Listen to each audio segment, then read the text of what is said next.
차를 타고 마트를 갔었거든요. 네. 근데 이제 주차하고 나서 이제 장 보고 나왔는데 그 동료 차 옆에 외제차 있었는데 외제차 차주가 기다리고 있었던 거예요. 그래가지고 네.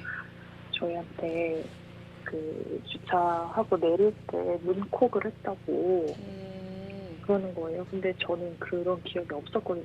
그래서 없었다고 네네.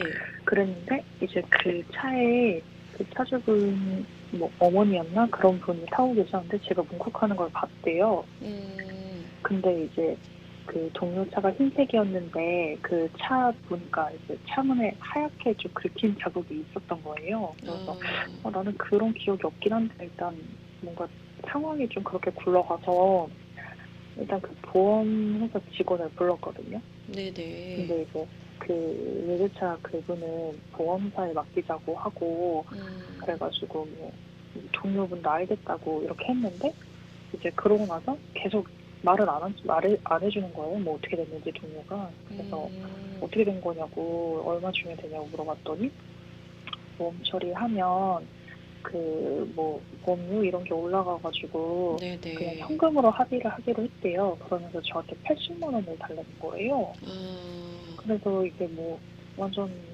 뭐 엄청 큰 금액은 아니지만 이제 적은 금액은 아니잖아요. 그쵸. 그래서 아니 아무리 외제차라도 차는 조금 그렇게 긁혔는데 80만 원씩이나 음. 주는 것도 사실 잘 모르겠고 동료가 이제 보험 처리를 안 했다는 거에 대해서도 저한테 이제 뭐 얘기 한마디 없이 그냥 갑자기 현금 달라 이러니까 좀 어이도 없고 그래가지고요. 어떻게 해야 될지 아. 여쭤보려고요. 네. 일단은 뭐 문콕을 했다고 상대 차량에서는 이제 주장을 하고 그러다 보니까 보험 처리가 될 거라고 생각을 하셨는데 차주가 인제 또 보험 수가가 올라간다고 "안 하겠다."라고 하다 보니까 "현금으로 80만 원을 주고 인제 합의를 해야 되는 상황이다."라고 인제 전달을 받으신 것 같은데요. 제 옆에 김기훈 변호사님께서 함께 듣고 계셨습니다. 변호사님과 함께 좀 자세하게 상담 나눠 볼게요.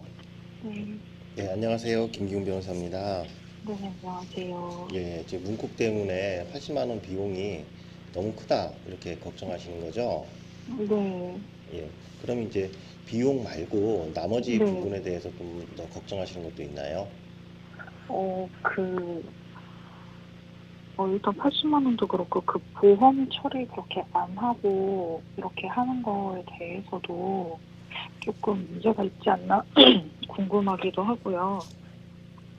그리고 그 주차할 때 그 동료분한테는 뭐 책임 같은 게 없는지도 아니면 이거 같이 부담을 좀 해줘야 되는 게 아닌지 이런 게 좀 궁금해가지고요. 예. 일단은 그 금액에 대해서 먼저 말씀드리겠습니다. 네, 예.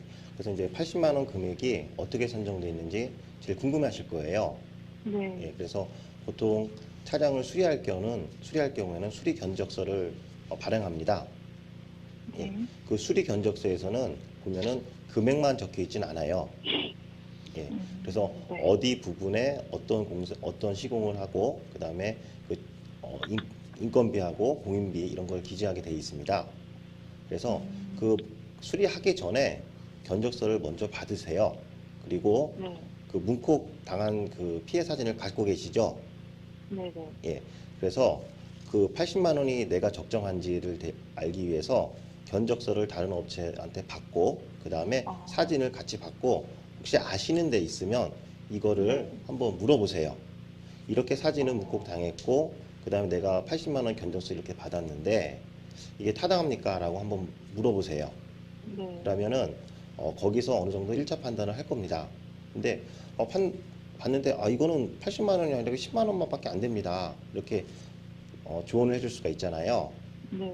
예, 그럴 경우에는 내가 아는 업체에서 좀 해주면 안 되냐 이렇게 건의를 해보시고 아, 그래도 그쪽에서 80만 원을 꼭 달라고 하면은 어쩔 수 없이 이제 소송으로 휘말릴 수밖에 없어요. 만약에 어, 금액이 소액이지만 소송으로 들어갔을 때 어떻게 처리되는지 좀 알려드리겠습니다. 소송으로 들어갔을 때는 저쪽 상대방이 먼저 80만 원 달라고 소송이 들어오겠죠. 네. 그러면 내가 알아본 바에 따르면 금액이 너무 많다라고 또 대응을 하시겠죠. 그러면 네.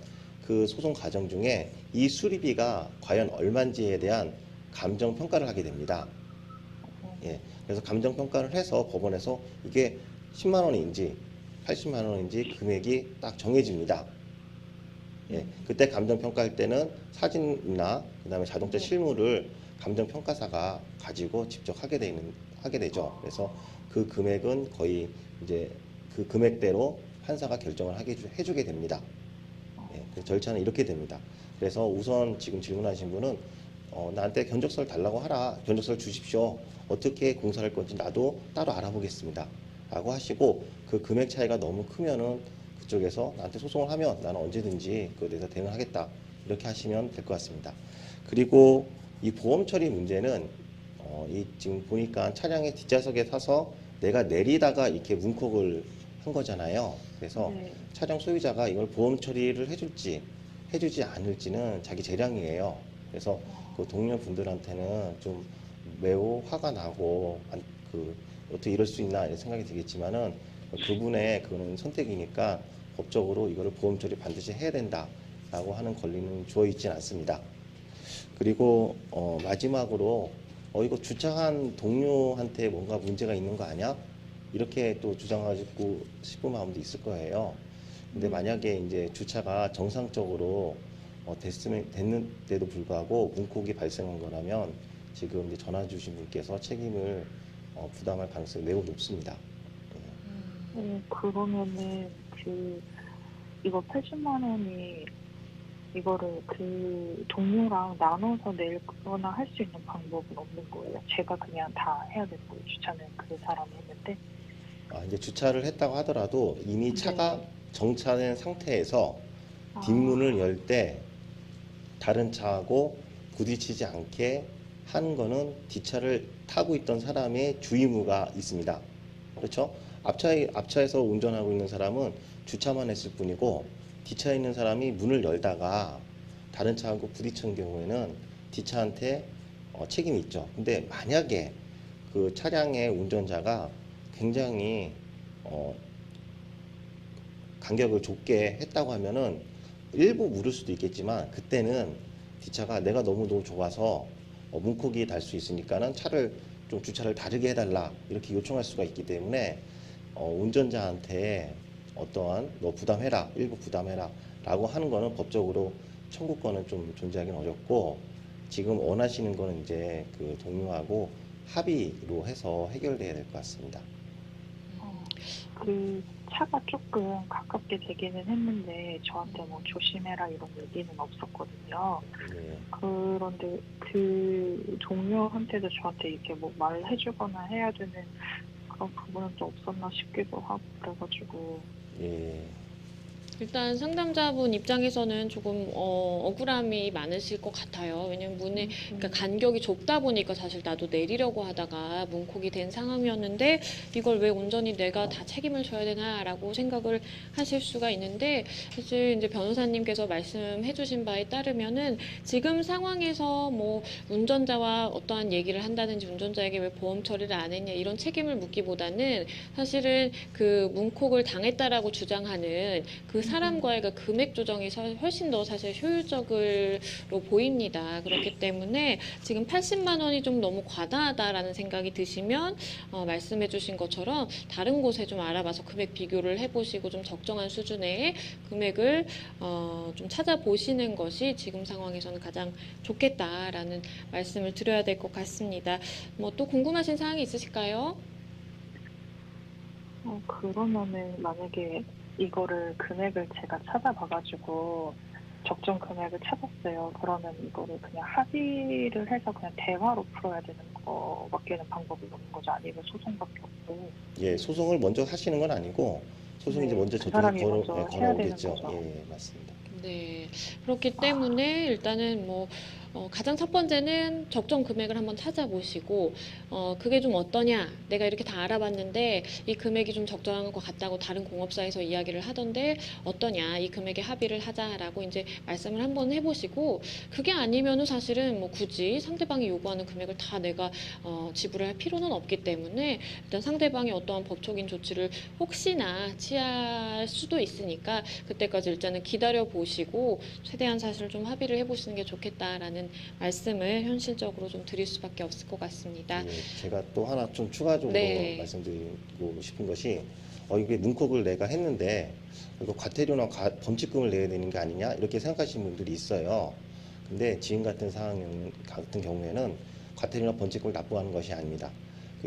과태료나 범칙금을 납부하는 경우에는 자기가 운전을 하다가 정차된 차량, 그러니까 아무도 없고 정차된 차량에 부딪혔는데 자신의 인적사항을 남기지 않고 그냥 갔을 때 그때 범칙금을 내는 거고, 지금 같은 경우에는 아예 운전 중이 아니고 딱 정체된 차에서 문을 열고 문콕했기 때문에 범칙금 대상이 아닙니다. 그래서 꼭 문콕하시는 분들이 나 이거 범칙금 내는 거 아니래 같이 질문하시는데, 이거 정차된 차량에서 문콕하는 경우에는 범칙금 대상이 아닌 것을 알려드리려고 말씀드렸습니다.